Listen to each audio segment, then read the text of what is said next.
instant, je vais vous dire ce qui vous attend. Le colistier de Donald Trump, J.D. Vance, a présenté son premier discours. Hier soir, on attendait beaucoup ça, de voir sa vision qui se présente à l'Amérique et qui montre un peu quel serait le plan d'une nouvelle administration Trump. Il a notamment appelé l'Amérique à, dit-il, choisir une nouvelle voie. Il a mentionné qu'il s'engage pour les travailleurs, qu'il allait se battre pour les citoyens américains, leurs emplois et leurs salaires. C'est donc distancé de ce qu'il appelle les politiciens de carrière. Il a également continué de manifester son admiration pour Donald Trump et sa vision qu'il qualifie d'extraordinaire. Je vous rappelle que J.D. Vance a été désigné lundi par Donald Trump pour être son vice-président. Il a présenté donc ses engagements envers les Américains lors de la convention.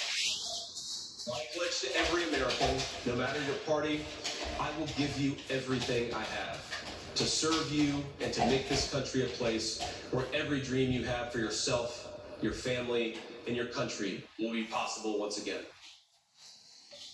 Et donc, le nouveau colistier de Donald Trump, qui a été précédé de sa conjointe, de plusieurs ténors du Parti républicain et membres de la famille Trump, il a dit il est revenu, en fait, sur ce que les Américains méritent selon lui. And if this movement of ours is going to succeed, and if this country is going to thrive, our leaders have to remember that America is a nation and its citizens deserve leaders who put its interests first.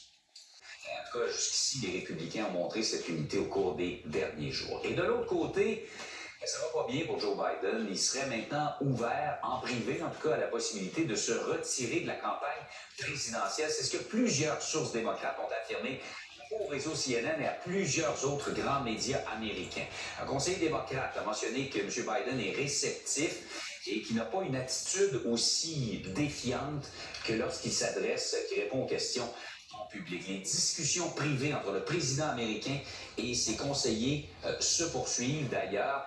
Aucune décision n'a été prise pour le moment quant à la suite de sa candidature. On vous rappelle que depuis cette performance désastreuse de M. Biden lors du premier débat en juin dernier, plusieurs démocrates et partisans demandent à ce qu'il se retire de la course de la Maison-Blanche et des voix se sont ajoutées, et pas n'importe lesquelles. Selon des journalistes de CNN, même l'incluante Nancy Pelosi, ancienne présidente de la Chambre des représentants, aurait récemment dit à M. Biden qu'il pourrait carrément détruire les chances des démocrates de remporter les législatives s'ils s'entêtent à rester. Chuck Schumer, leader de la majorité démocrate au Sénat, aurait fait de même lors d'une conversation en privé avec M. Biden. Adam Schiff, qui a eu un rôle important dans les différentes commissions démocrates au cours des dernières années, un élu de la Californie, a demandé lui publiquement à ce que M. Biden se retire. Vous voyez là, c'est une pression constante et qui va faire en sorte que c'est difficile pour M. Biden de rester en poste. Qu'est-ce qu'il va faire avec tout ça? Ça reste à voir. D'autant plus que sa santé, disons, chancelle. Joe Biden a testé positif à la COVID-19. Il était en déplacement en campagne électorale hier. Il devait s'adresser à des électeurs hispaniques à Las Vegas lorsqu'il a appris la nouvelle. Il est parti s'isoler donc à son domicile dans l'État du Delaware où il va continuer d'assurer ses fonctions. La porte-parole de la présidence américaine précise qu'il a ce qu'on appelle des symptômes légers. La durée du confinement de M. Biden demeure inconnue pour le moment. Mais vous voyez, ce sont d'autres. On a parlé de sa fatigue, son état cognitif. Là, il attrape la COVID. Ce sont toutes des informations